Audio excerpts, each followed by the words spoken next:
भारत में अच्छे और ईमानदार जजों का ट्रांसफर कर दिया जाता है और जो सत्ताधारियों की सुविधा के मुताबिक बोलते हैं उन्हें बड़े पदों से नवाजा जाता है। जो जज बीजेपी नेताओं के घटिया और भड़काऊ बयान पर कार्रवाई की बात करते हैं, सरकार उनका ट्रांसफर कर देती है। और यही हुआ था उड़ीसा हाई कोर्ट के पूर्व चीफ जस्टिस और senior advocate doctor S Muralidhar के साथ। दिल्ली दंगों में इन्होंने दिल्ली पुलिस और केंद्र सरकार की निष्क्रियता पर कड़ी नाराजगी जताई थी, जिसका खामियाजा इनको भुगतना पड़ा कि इनकी कुर्सी की लोकेशन चेंज कर दी गई। जिस जज ने लोकतंत्र को मजबूत करने के लिए आवाज उठाई, उन्होंने न्यायपालिका की आजादी, जजों की नियुक्ति, सरकार का दबाव और आपराधिक कानूनों जैसे कई मुद्दों पर बात की और इसी वजह से सरकार की आंखों में ये खटकते रहे। बीजेपी तो इनको कभी सम्मान नहीं दे पाई, लेकिन विदेशों में इन्हें सम्मान जरूर मिल रहा है।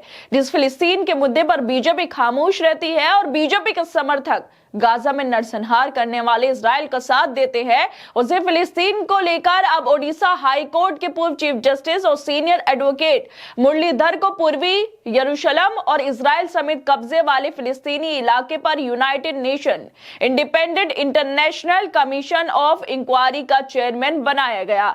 इस अपॉइंटमेंट से डॉक्टर मुरलीधर 3 मेंबर वाले कमीशन के हेड बन गए हैं, जिसे यूएन ह्यूमन राइट्स काउंसिल ने इस इलाके में इंटरनेशनल ह्यूमन राइट्स और ह्यूमन राइट्स कानून के उल्लंघन की जांच के लिए बनाया था।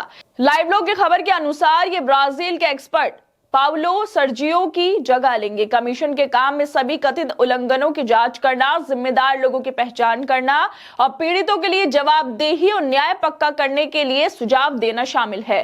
जाम्बिया की फोरेंसिस मुंबा और ऑस्ट्रेलिया के क्रिस सिडोटी पूर्वी यरूशलेम और इजराइल समेत कब्जे वाले फिलिस्तीनी इलाके पर UN independent international commission of inquiry के दूसरे सदस्य हैं। जस्टिस मुरलीधर 3 मेंबर वाली बॉडी के चेयरमैन के तौर पर काम करेंगे। कमीशन 2021 में ह्यूमन राइट्स काउंसिल के प्रस्ताव S30/1 के जरिए बनाया गया था, जिसमें 13 अप्रैल 2021 से कब्जे वाले फिलिस्तीनी इलाके और इजराइल में इंटरनेशनल ह्यूमन राइट्स कानून के सभी कथित उल्लंघनों और इंटरनेशनल ह्यूमन राइट्स कानून के गलत इस्तेमाल की जांच के लिए लगातार स्वतंत्र इंटरनेशनल जांच फोरम शुरू करने की मांग की गई। प्रस्ताव में कमीशन को बार बार होने वाले तनाव, स्थिरता और संघर्ष के लंबे समय तक चलने के मूल कारणों की जांच करने का भी निर्देश दिया गया, जिसमें राष्ट्रीय, जातीय, नस्लीय या धार्मिक पहचान के आधार पर सिस्टमेटिक भेदभाव और दमन के पैटर्न्स शामिल हैं। कमीशन हर साल ह्यूमन राइट्स काउंसिल और यूएन जनरल असेंबली दोनों को रिपोर्ट करता है। 2024 में ह्यूमन राइट्स काउंसिल ने अपनी रिक्वेस्ट को बढ़ाया और कमीशन को बसने वालों और हथियारों की बिक्री पर रिपोर्ट पेश करने का निर्देश दिया, जिसमें 7 अक्टूबर 2023 से गाजा में इजरायली मिलिट्री ऑपरेशन के दौरान इस्तेमाल किए गए हथियार भी शामिल हैं। सितंबर 2025 में जारी अपनी रिपोर्ट में कमीशन ने यह नतीजा निकाला कि इजरायल ने गजा पट्टी में फिलिस्तीनियों के खिलाफ नरसंहार किया है। हर किसी को पता है नेतन्याहू ने नरसंहार किया है फिलिस्तीनियों के साथ, लेकिन फिर भी उसके साथ दिया जा रहा है। और सबसे बड़ी बात यह है कि जिन सच्चे लोगों को बीजेपी सम्मान नहीं दे पाती, उन्हें विदेशों में सम्मान जरूर मिलता है। जब दुनिया इतना बड़ा काम एक भारतीय जज को सौंप सकती है, तो अपने देश में उन्हें वो आदर और सम्मान क्यों नहीं मिला?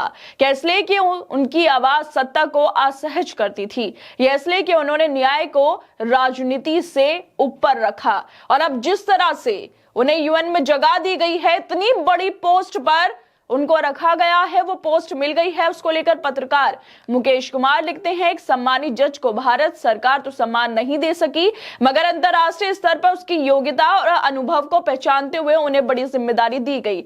जस्टिस एस मुरलीधर देश के सबसे चर्चित जजों में से एक रहे हैं। वो अगस्त 2023 में ओडिशा हाई कोर्ट के चीफ जस्टिस के पद से रिटायर हुए। उन्होंने न्यायपालिका की आजादी, जजों की नियुक्ति, सरकार का दबाव और आपराधिक कानूनों जैसे कई मुद्दों पर खुलकर बात की। इसलिए ही शायद उनकी योग्यता को देखते हुए पूर्वी यरूशलेम और इजरायली समेत कब्जे वाले फलस्तीनी इलाके पर United Nation independent international commission of inquiry का चेयरमैन बना दिया गया। इतनी बड़ी जिम्मेदारी मिली है इन्हें और भारत में इनका ट्रांसफर किया जा रहा था क्योंकि जनवरी 2020 में उत्तर पूर्वी दिल्ली में सांप्रदायिक दंगे भड़क उठे थे। इसमें कई लोग घायल हुए और जान माल का भारी नुकसान हुआ था। इस दौरान जस्टिस मुरलीधर ने एक याचिका पर सुनवाई की जिसमें दिल्ली पुलिस की निष्क्रियता और कुछ बीजेपी नेताओं द्वारा कथित तौर पर भड़काऊ भाषण देने के खिलाफ कार्रवाई की मांग की गई थी। 26 फरवरी 2020 को जस्टिस मुरलीधर ने देर रात अपने आवास पर एक आपातकालीन सुनवाई की और दिल्ली पुलिस को घायल लोगों को अस्पताल पहुंचाने और दंगों के लिए जिम्मेदार लोगों के खिलाफ प्राथमिकता दर्ज करने का निर्देश दिया। इस आदेश में उन्होंने दिल्ली पुलिस और केंद्र सरकार की निष्क्रियता पर कड़ी नाराजगी जताई थी। और फिर क्या होना था, हुआ ये कि जस्टिस मुरलीधर का ट्रांसफर कर दिया गया। खुद सुप्रीम कोर्ट के पूर्व जज मदन बी लोकुर ने चौंकाने वाले खुलासे उनको लेकर करे थे। उन्होंने दावा किया था कि केंद्र सरकार ने दिल्ली उच्च न्यायालय के तत्कालीन जज उस वक्त के जस्टिस एस मुरलीधर के उनके फैसले के लिए स्थानांतरण के लिए सुप्रीम कोर्ट के कॉलेजियम पर बार बार दबाव डाला था। उन्होंने यह भी दावा किया था कि उनके विरोध के कारण ट्रांसफर नहीं हो सका। जस्टिस लोकुर और जस्टिस ए के सीकरी के रिटायरमेंट के बाद जस्टिस मुरलीधर का ट्रांसफर फौरन कर दिया गया था। यह ट्रांसफर आधी रात को तब किया गया था जब जस्टिस मुरलीधर ने 2020 के दिल्ली दंगों से संबंधित एक अहम आदेश दिया था और यह सरकार को पसंद नहीं आया था। जिन लोगों ने सत्ता के खिलाफ आवाज उठाई उन्हें कहीं ना कहीं हाशिए पर धकेल दिया गया, लेकिन जिन लोगों ने सत्ता के सुविधाजनक भाषा बोली उन्हें तरक्की और बड़े पद मिलते रहे। अंतरराष्ट्रीय मंच पर मिल रहे सम्मान ने कड़वा लेकिन सच सवाल खड़ा किया है। क्या बीजेपी अपने सच्चे, निष्पक्ष और सिद्धांतवादी जजों का सम्मान करने से डरती है? क्या सत्ता को ऐसे लोग पसंद नहीं आते जो न दबते हैं न झुकते हैं? अगर एक जज जिसे दुनिया सलाम कर रही है अपने देश में उपेक्षा का शिकार क्यों होना पड़ता है? दुनिया मुरलीधर को सम्मान दे रही है क्योंकि वो सच्चाई की आवाज है, लेकिन बीजेपी वाले नहीं दे पाए। खैर दोस्तों, आप लोगों को क्या लगता है इस वीडियो को लेकर? हमें अपनी राय जरूर दें और बाकी तमाम खबरों को देखने के लिए जुड़े रहिए हमारे साथ।